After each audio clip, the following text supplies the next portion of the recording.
beaucoup faire des analogies de nourriture, comme vous le savez. On va regarder deux formes qui, je me dis, c'est une caramilk à l'envers puis une caramilk normale. Fait qu'on va dessiner ces formes-là. Vous avez tous déjà mangé d'une caramilk. Je vais me faire poursuivre. Hein. Nestlé sont rough sur YouTube en plus. Si on regarde une vue 2D, c'est généralement, on va prendre juste une unité.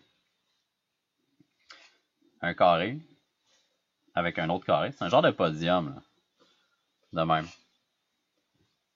Puis, sur le côté, c'est comme ça.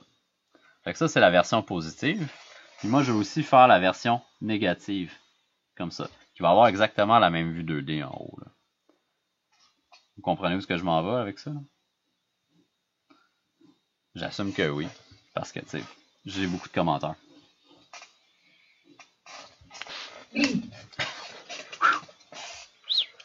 Parfait. Ça ici, ok, ça ici c'est la négative. Ça, c'est la positive. On l'a fait plein de fois avec une version cylindrique. Je sais pas si vous en rappelez, quand on parlait des ellipses, mais on parle tout le temps d'ellipses parce que c'est mon sujet préféré. Vous pouvez écouter mon podcast aussi, Ellipse. Si je fais un ellipse comme ça ici, puis je veux faire exactement la même forme que ça ici, mais la version cylindrique, donc si je fais comme si je faisais une révolution avec, ben, ce que je faisais, souvent, ce que moi je vous ai donné comme truc rapide, on reprenait le pattern de notre ellipse principale, on faisait un copy-paste dans notre tête, donc copier, CTRL-C. Après ça, je venais la rapetisser, puis je venais la descendre avec mon axe mineur. Je sais que mon axe mineur est comme ça. Fait que si je veux faire de quoi qui est négatif, je prends la forme comme ça ici, je vais la voler, je la rapetisse, puis je la tire dans l'environnement. Puis là, je viens la déposer. Fait que ça, normalement, si je fais une petite ligne à l'intérieur, tout le monde va comprendre que c'est une forme qui est une genre de dépression, un genre de cône à l'envers. Fait que ça, on a tous été capables de le faire, puis on peut faire exactement la même chose à l'endroit. Donc, une ellipse, l'axe mineur, on le prend, on le rapetisse, on le déplace vers le haut, puis on est rendu avec la même forme, mais vers le positif. Par contre, si je vous demande de faire ça avec un prisme, là, vous êtes déçus. Parce que vous ne savez pas exactement comment faire. Mais on peut faire exactement le même exercice. Fait que je peux vous faire la version rapide. Je pourrais se prendre un prisme. Juste un plan comme ça ici. Puis je pourrais vous dire, OK, transforme-la. Copie-la dans ta tête. Rapetisse-la. OK, cool. Puis remonte-la un peu. Ce qui va donner quelque chose comme ça. Ok, ouais, c'est un petit peu rapide pour vous. On va y aller un peu plus lentement. Est-ce que vous êtes d'accord qu'on le fasse un petit peu plus lentement?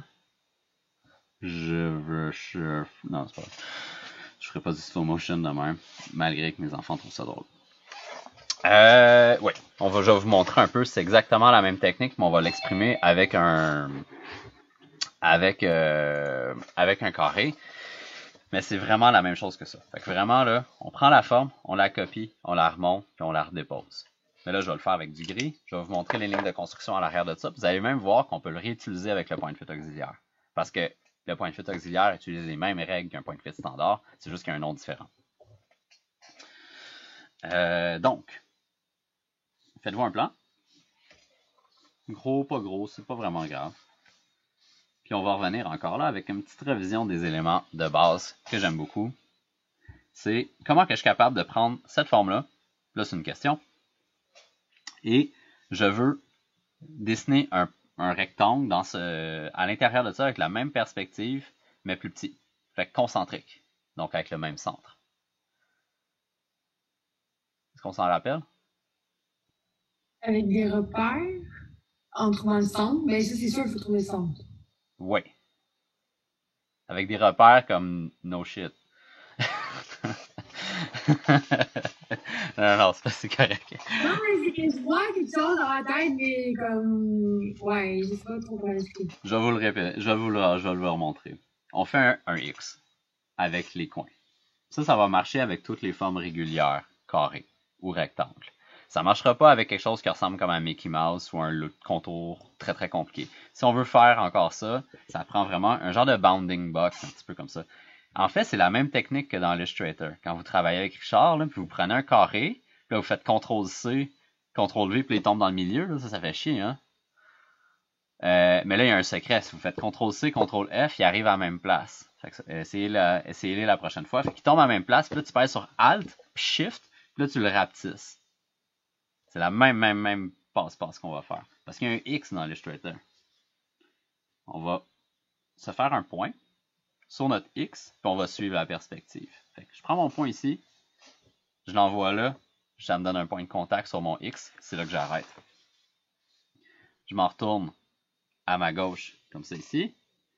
Je m'en retourne vers mon point de fuite à ma droite, puis je peux connecter les deux autres. Maintenant, j'ai un deuxième carré qui est concentrique, légèrement plus petit. Un offset en anglais. Un décalage intérieur si on veut être extrêmement francophone. Donc, c'est pas pire parce que là, j'ai déjà, c'est comme si j'avais fait avec mes ellipses, une ellipse, puis une ellipse concentrique. Parce que, c'est ça, on a compris. Maintenant, deuxième étape, ligne verticale.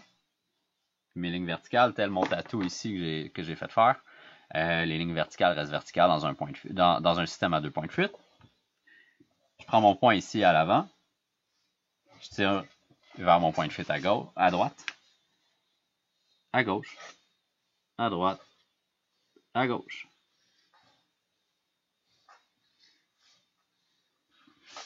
Fait que là, je suis rendu avec un panneau puis un prisme par-dessus, qui sont étrangement concentriques. Puis là, vous allez peut-être voir un peu ce que j'ai fait tantôt en version ultra rapide. J'aurais remarqué un peu, c'est surtout ces deux lignes-là, mais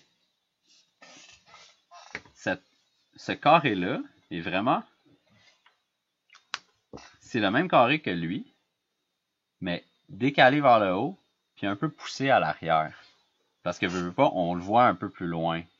Tu sais, fait que c'est comme si je l'avais, regardez un peu, là, regardez le premier que vous avez fait, là, fait qu'on l'a rapetissé, puis on l'a relevé. Vous voyez un peu la passe-passe qui arrive? Puis ça, c'est en suivant le magique. Ben, c'est notre point de fuite vertical. Théoriquement. Donc, on l'a pris, on l'a rapetissé, on l'a remonté. Là, tout ce qui me reste à faire dans cette vue-là, c'est dessiner les lignes que j'ai besoin.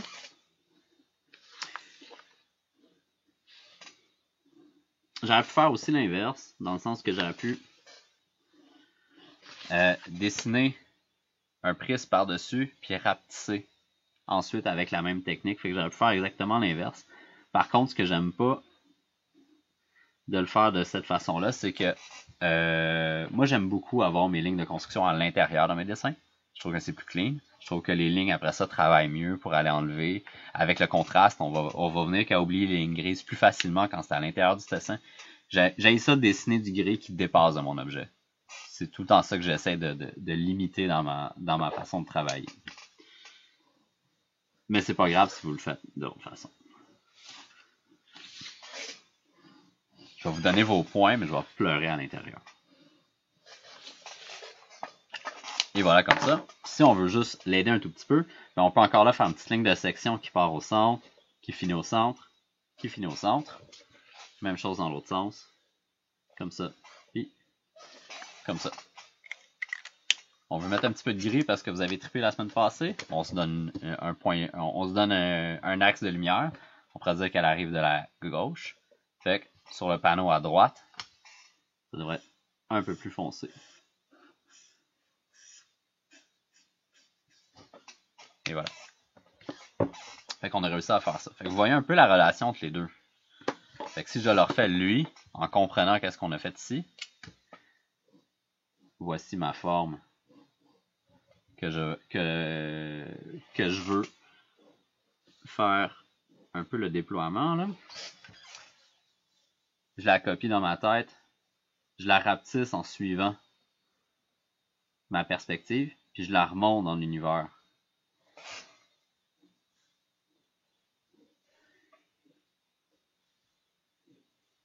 comme ça ici. Alors ça, je peux aller relier les coins. Votre première fois que vous allez le réessayer, ça va être déjà... Ben, en fait, la deuxième fois qu'on le fait, ça va être pas mal moins pire. Ça, c'est mon deuxième essai. Ça, c'est mon premier essai. Mais ça va juste vous donner un peu, encore là, un arme pour quand vous travaillez en niveau 0 ou en niveau 1. Comment construire très rapidement des volumes. Comment on est capable de jouer avec la perspective. C'est quand même rapide là, de le faire avec les lignes de construction. Fait que n'hésitez pas à les faire. Mais ce qui est le fun, c'est quand on commence à faire des patterns un petit peu plus complexes. Puis je vais vous faire le négatif dans quelques instants.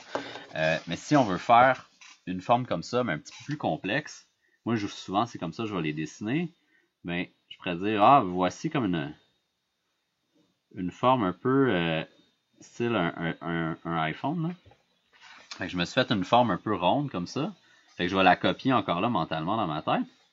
Puis je vais la monter dans mon je vais la monter mentalement. Je vais la rapetisser un peu. Oups. Puis il faut juste que je pense encore à ma perspective un peu. Puis on est capable quand même à l'estimer, de tracer des éléments qui sont quand même complexes. Là, c'est un prisme arrondi qu'on a fait un chanfrein. Là. Fait que c'est quand même cool. Là. Ça c'est beaucoup plus rapide qu'on va dire à l'ordinateur. Puis là, si je veux dire, ah, ben ça va être comme un genre de repose-clé. Un genre de vide-poche, je sais pas quoi, là, comme pour en béton. Là. Il y a du béton. Wouhou! On a fait une lampe. On peut le faire comme ça ici. Puis, vous voyez comment ça peut être rapide de générer des éléments quand on repense encore là à notre théorie de perspective, puis comment on peut en faire un peu l'abstraction. Je sais pas pourquoi je le dessine dans ce sens-ci. C'est peut-être pas une bonne idée. Comme ça ici. Puis là, vu que la lumière elle arrive de la gauche, ça fait que ici, ça va être un petit peu dans l'ombre. Juste pour donner encore là une idée de comment ça creuse. Peut-être un petit peu plus rond par contre. Ah ouais, de même, ça c'est parfait ça. Oh, très beau. Fait qu'on est capable de construire des éléments comme ça en les répétant. Si on veut faire exactement la même chose, mais vers le bas, juste pour finaliser ce point-là, encore là, on génère un plan comme ça ici. C'est ça. Là, je pourrais... Ça, c'est la technique à l'envers que je n'ai pas faite tantôt. Je tire mes lignes vers le bas. Je suis ma perspective dans le sens que j'essaie de regarder il est où le point de fuite de mes lignes. Je construis mon prisme à la base. Je fais un X. Et alors ça, là, je vais le faire très très petit au centre. Ah, je peux même le faire caché ici, ça va être le fun. Puis, après ça, je me donne une dimension sur mon X. Puis, je viens tracer la base. Puis, si je suis encore là la perspective puis le X en tant que guide, tout devrait se placer comme dans un film de dessin.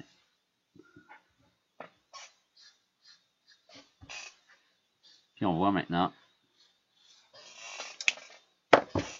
la forme apparaître. Je peux reprendre mon crayon. Puis, je vais aller retracer en commençant par les lignes que je suis absolument sûr qui sont visibles.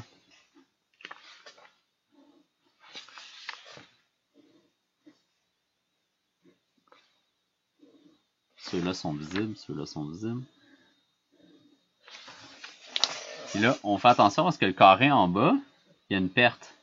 Comme c'est tellement creux, qu'est-ce que j'ai fait ici, dans le carré, que le point là, il est invisible. Donc, il commence ici, il s'en va là. De même. Et en traçant cette ligne-là.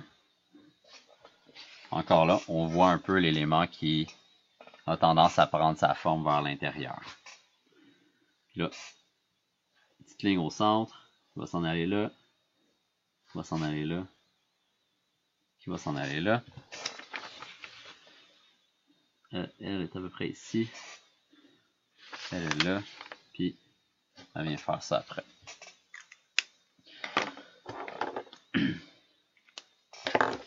Juste pour aider à la visualisation, je vais être capable de parler pour ce dernier cours. Fort probablement pas. On va engraisser cette ligne-là. On va engraisser le contour. Vous voyez que plus j'avance dans le cours, moins je mets d'immenses Sharpie. J'ai plus tendance à y aller un peu plus subtil avec un concours de lignes de plus en plus fort. Surtout parce que je mets du gris. Je trouve que le gris remplace un peu parce qu'il donne beaucoup de contraste. Quand je dis gris, je dis vraiment le gris numéro 3.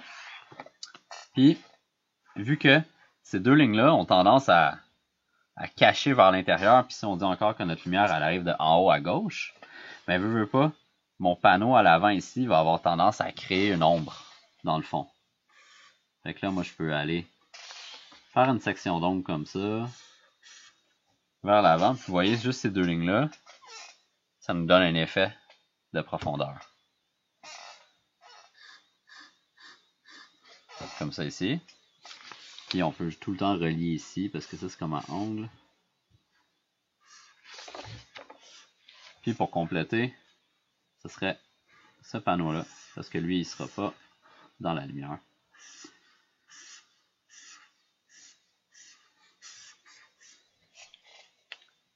Et voilà. Fait que ça vous donne, encore là, comment on est capable de tracer la version exactement inverse de cet élément-là. Puis on pourrait encore là le faire. La méthode rapide, on part avec notre plan, comme ça ici. On copie la forme, on la descend dans notre tête. Puis en fait, celle-là, surtout parce qu'on ne voit pas la base, ce que je fais, c'est que je prends souvent ces deux lignes-là ici. J'ai descends dans l'univers, puis je viens les cacher comme ça. Puis c'est généralement suffisant pour ce qu'on a à faire. Surtout quand on fait des dessins un peu niveau 1, niveau 2, niveau 1, niveau 0, ben les gens vont nous croire qu'il y a un bouton dans le fond de ça. Ou que c'est là qu'il faut que je mette mes clés sur ma lampe. Parce que tout. C'est ça.